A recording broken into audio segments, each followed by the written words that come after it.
I stood frozen in the narrow hallway of the community center as laughter sliced through the air like broken glass.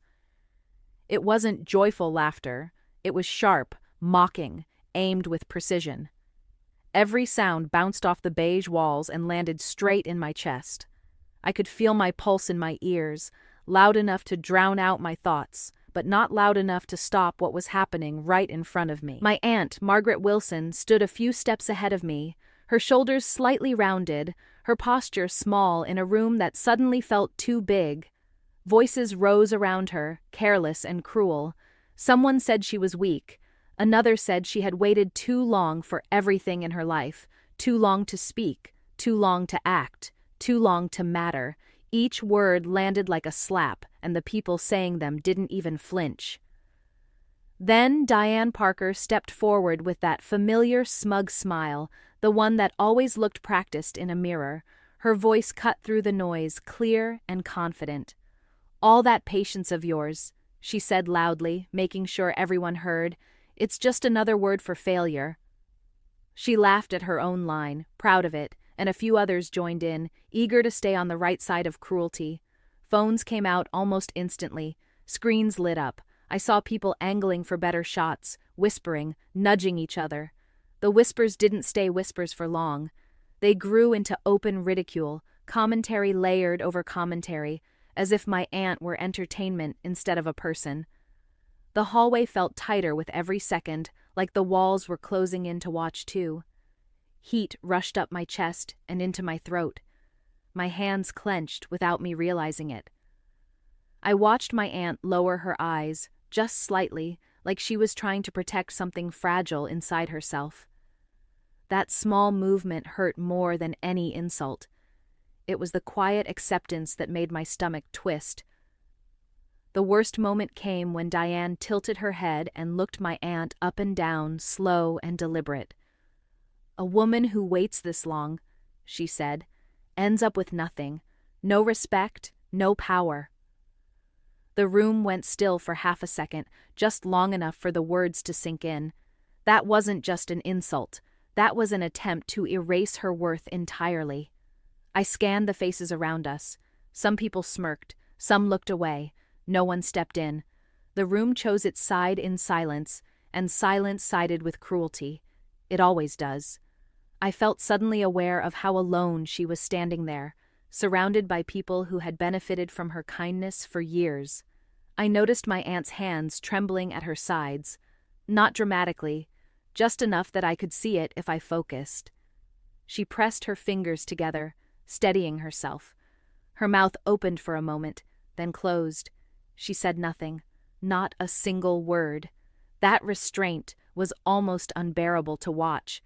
Someone from the back laughed and said, "Patience never wins in America."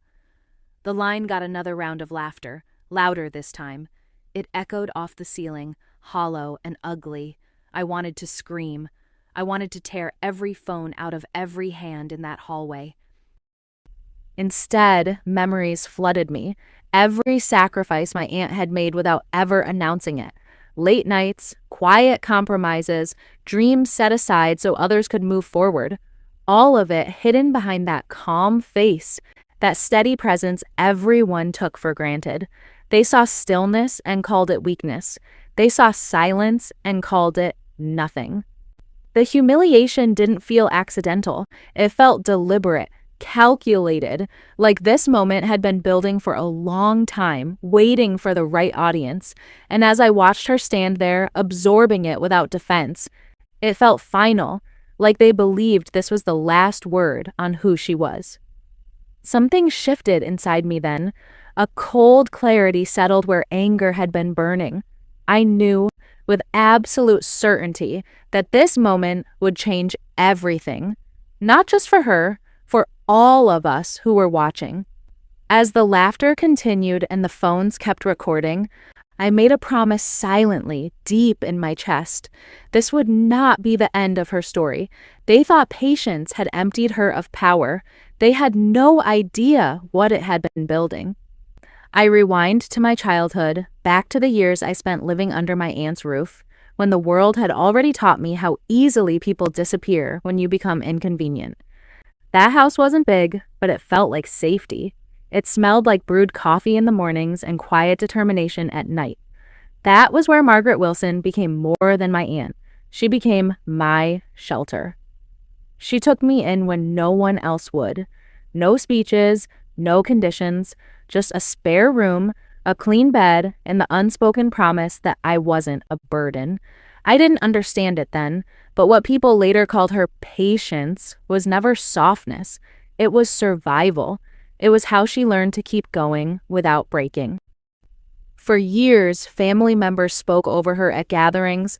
Neighbors talked past her like she wasn't fully there. They underestimated her in small, casual ways, the kind that pile up quietly. Every suggestion ignored, every achievement minimized, every pause misread as uncertainty. I watched it happen again and again, and she never corrected them. Nathai, her marriage ended the same way, quietly. No shouting matches, no dramatic exits, just the slow realization that money had been moved without her knowledge, decisions made behind her back. Financial betrayal dressed up as partnership. When it collapsed, people whispered that she should have fought harder, spoken louder, demanded more. They never saw the discipline it took to walk away with her dignity intact. She rebuilt her life the way she did everything else, slowly, methodically, silently. New routines, careful choices, no announcements, no pleas for sympathy. She stacked stability one brick at a time while the world assumed she was standing still. The community benefited from her generosity without ever respecting it. She volunteered, she donated, she showed up when others didn't. And still, they spoke about her like she was lucky to be included, like her presence was optional, like her contributions were invisible. Diane Parker had always been there, lurking at the edges of these moments. Years of subtle digs disguised as compliments. Comparisons slipped into casual conversation. Some people just move faster, she'd say, smiling. Some people wait their whole lives. Every comment landed, measured, and intentional. My aunt never retaliated. She believed time revealed truth better than arguments ever could. She believed exposure came naturally to those who waited long enough. So she stayed quiet, even when it hurt, especially when it hurt. At night, when the house was still, I overheard her crying alone. Not loudly, never loudly, just enough for me to know the pain had somewhere to go when no one was watching. Those tears were never seen by the people who judged her. The world slept while she carried it all by herself. She believed dignity outlasted noise. That lesson was woven into everything she did. She let others burn bright and fast while she conserved something deeper. But there was a cost to always being the bigger person. It weighed on her. It aged her. It demanded more than most people ever realized. Over time, patience became her armor. Thick, polished, misunderstood. People mistook it for emptiness because they couldn't see what it protected. They never looked closely enough to notice what was growing underneath. Because buried beneath that restraint was a seed of power. Quiet, patient, waiting. The humiliation didn't stay in that hallway. By the next morning, the video was everywhere. Local social media pages, neighborhood groups, comment threads that never slept. I watched strangers dissect my aunt's silence frame by frame, turning her stillness into a joke. They mocked her age, her posture, her refusal to speak. They called her outdated, invisible, finished. Diane Parker thrived in it. She shared the clips with laughing emojis, soaking in the attention like sunlight. Every comment praising her honesty made her bolder. She posted follow-ups, vague enough to seem innocent, sharp enough to sting. She framed herself as brave for saying what everyone else was thinking. The cruelty didn't even try to hide anymore. Margaret withdrew further. When local bloggers reached out for her side, she declined.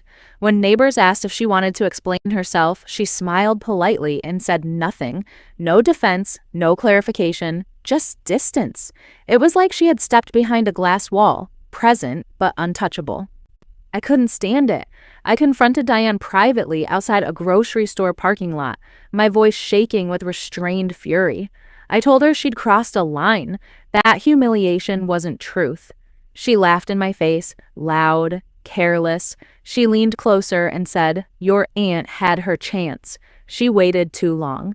Then she walked away like she'd won. After that, every neighborhood gathering felt electric with tension. Conversations stopped when Margaret entered a room. Eyes followed her movements. Whispers traveled faster than footsteps. People waited for her to break, to snap, to finally give them something new to talk about. She never did. Margaret continued her routines as if nothing had happened. Morning walks, grocery runs, volunteering, calm, consistent, unchanged. It unsettled people more than anger ever could. Then I started noticing things. Legal envelopes arriving quietly in the mail. Thick, official. She didn't open them in front of anyone, just filed them away with practiced care. At the same time, rumors began circulating. Property disputes, funding reviews, grants being reassessed. Nothing concrete, just enough to make people uneasy. Diane's confidence started cracking. She laughed louder but spoke less. Her posts slowed down. She glanced over her shoulder at meetings, her smile tightening when Margaret was nearby. The bravado didn't match the nervous energy creeping into her movements. I felt it then. Something was unfolding beneath the surface, something deliberate, controlled, the calm before a reversal. I asked my aunt what was happening. She looked at me, eyes steady, voice low, and said, "Stay calm, watch." Nothing more, no explanation, no reassurance. That's when I understood. Her patience wasn't absence. It was strategy. Every moment of silence had been chosen, every delay measured. What I once thought was endurance revealed itself as preparation. The balance shifted quietly, and Diane didn't even realize she was already standing on the wrong side of it. The phone rang deep into the night, sharp and insistent, cutting through my sleep like an alarm meant for disaster. I sat up before I was fully awake, my heart already racing. When I saw my aunt's name on the screen, I knew this wasn't fear calling, it was timing. Margaret's voice was steady when I answered. Too steady. She didn't ask if I was awake. She didn't apologize for the hour. She said my name once, slow and deliberate, and then she finally told me the truth she had hidden for years. She told me she had never been just a volunteer, never just a quiet neighbor. She had been the silent investor behind several local projects the community loved to brag about. Renovations, developments, programs people credited to louder names.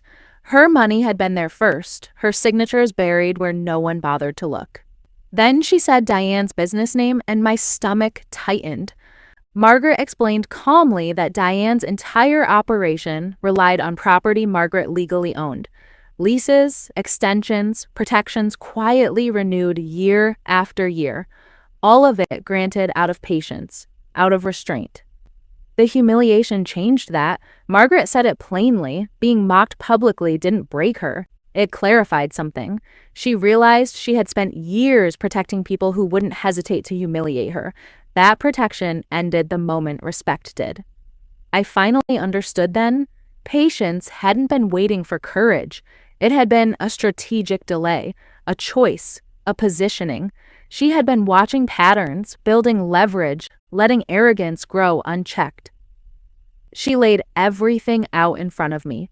Contracts, timelines, clauses highlighted with careful precision.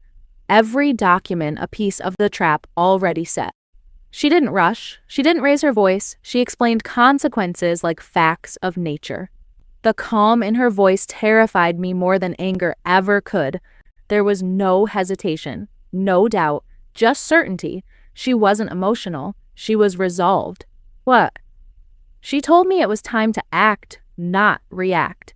That silence had done its job. Now visibility would do the rest. A meeting had been scheduled. Public, unavoidable. The kind that forced truth into the open, whether people were ready or not. Diane would be there. The community would be there. There would be no hiding behind laughter or phones this time. As Margaret spoke, my rage drained away. and something else took its place. Ah, I wasn't witnessing revenge fueled by impulse. I was watching a plan complete itself. The hunter revealed herself without raising her voice, without stepping forward too fast, just enough to be seen. And in that moment, I knew the story everyone thought they understood was about to flip completely. The community meeting filled faster than I had ever seen it before. Curious faces packed the rows, voices buzzing with anticipation. People leaned forward in their seats, whispering theories, waiting for drama. This wasn't about unity or announcements anymore. This was a spectacle, and everyone knew it. Diane Parker made her entrance like she owned the room. Chin lifted, smile wide. She walked in expecting applause, expecting support, expecting the same attention that had fueled her confidence for weeks. She waved lightly, soaking it in, already convinced she had won. Aha! Then Margaret stood. The room shifted instantly. My aunt walked to the front without rushing, without hesitation. When she took the floor, her voice was steady, calm in a way that commanded attention. No tremble, no apology, just presence. She began by stating facts, names, numbers, dates. Then she revealed what no one had ever bothered to ask. Her ownership, her financial control, the investments quietly sitting beneath projects everyone praised. The properties sustaining businesses people assumed belonged to louder voices. Gasps rippled through the room, sharp and uncontrolled.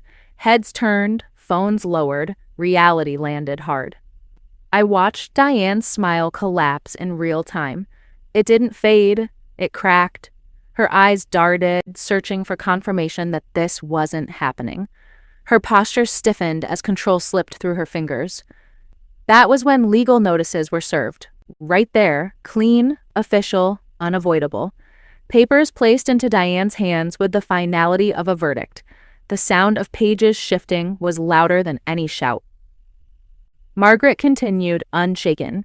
She explained how patience had protected everyone for years, how silence had kept businesses alive, projects funded, reputations intact, and how that protection had ended the moment respect was publicly stripped away.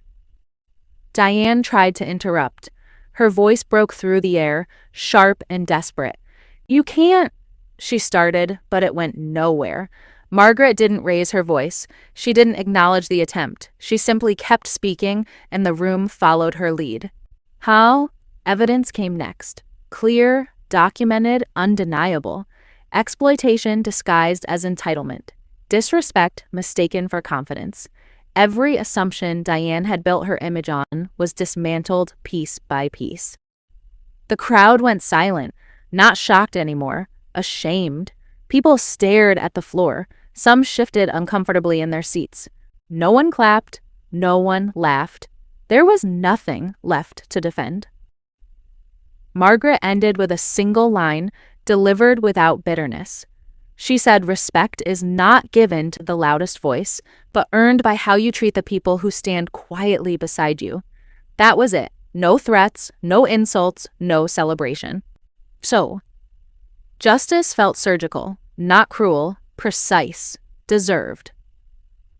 I watched power return to its rightful owner, not through force, but through truth finally spoken aloud. By the next morning, Diane Parker's social standing had collapsed overnight. Messages stopped coming, invitations vanished. People who had once whispered praise behind her back now avoided her gaze entirely. The spotlight that had fed her arrogance turned cold and unforgiving. Her followers dwindled, her confidence faltering in real time. Public apologies appeared. Short statements on social media, polite emails, nervous conversations at the grocery store, but nothing could undo what had been revealed. The truth was already written in contracts, legal notices, and the community's collective awareness. No amount of words could reverse that exposure. Margaret regained her place in the community without asking for it, without even making a show of claiming it. Respect returned quietly, organically, as neighbors and friends recalibrated what they thought they knew. The same hands that once overlooked her now offered support, acknowledgement, and a newfound reverence for the woman who had remained silent for so long. Local media reframed the story, highlighting the patience, strategy, and quiet intelligence that had allowed Margaret to protect herself and others. Headlines praised her foresight rather than the conflict itself, painting a portrait of dignity that no humiliation could touch. I watched my aunt breathe freely for the first time in years. Her shoulders loosened, her steps were lighter, and her eyes sparkled with a calm no one had ever noticed. It was as if the weight of the past, of every insult and every whisper, had finally lifted. She began reclaiming spaces she had avoided for years, community meetings, local events, even casual gatherings she had once skirted. All were now hers to walk into with quiet authority. The same halls where laughter had once cut through her were now places she moved through unchallenged, observed, and respected. Our relationship deepened in that space of restored power. There was mutual understanding, a shared acknowledgement of endurance, strategy, and hidden strength. I saw her not just as my aunt, but as a force who had carried more than anyone realized, and I felt the weight of pride and awe all at once. The community learned a lesson about underestimating silence. They saw that stillness can conceal strength and patience can mask strategy. They learned that those who appear passive are often the ones preparing the most carefully. Aunty. Margaret chose forgiveness, not reconciliation. She did not seek vengeance against those who had wronged her beyond the strategic action necessary. She did not drag the past into the present unnecessarily. Instead, she let the truth stand as its own punishment for the arrogant. Peace settled where humiliation once lived. Conversations no longer carried the sting of mockery, and the shadow of doubt dissolved into acknowledgement. Her calm now radiated stability, not weakness. Patience was redefined publicly. It was no longer passivity. It was foresight. It was armor. It was power concealed until the perfect moment. And I realized finally that true power no longer needs to announce itself. It waits, it moves, and it commands respect without uttering a single boast. Margaret had shown that, and the world could no longer ignore it. I sit back now thinking about how often patience is mistaken for weakness. How many times have I seen people dismissed, overlooked, or mocked simply because they stayed calm, stayed silent, stayed steady? Watching my aunt taught me that restraint is not a flaw. It can be strategy. Every pause, every measured step, every quiet choice was part of a plan no one else could see. Silence isn't surrender. It's preparation. It's laying the groundwork, gathering strength, and letting the world reveal itself to you before you reveal yourself to the world. True power doesn't shout. It waits. It observes. It moves when the moment is right, with precision and intent. To anyone who's ever been publicly humiliated, who's ever felt eyes on them, laughing, judging, dissecting every word and gesture, I see you. Not every battle is meant to be loud. Not every insult requires an immediate response. Sometimes survival is in restraint. Sometimes the answer comes quietly, like my aunt showed me. Time reveals character far better than arguments ever can. Dignity compounds in the long run. Respect doesn't always arrive immediately. Sometimes it's late, slow, or grudging. But when it comes, it lands fully, undeniable, irreversible. Watching my aunt reclaim hers was proof of that. I close with gratitude for quiet strength, for the people who endure in silence, for the ones who prepare while the world underestimates them. Never underestimate patience. It is a weapon, a shield, a signal. It carries power far beyond what noise can ever achieve. And I invite you to reflect on your own hidden power, the strength that waits, the patience that builds, the dignity that, when finally revealed, cannot be denied.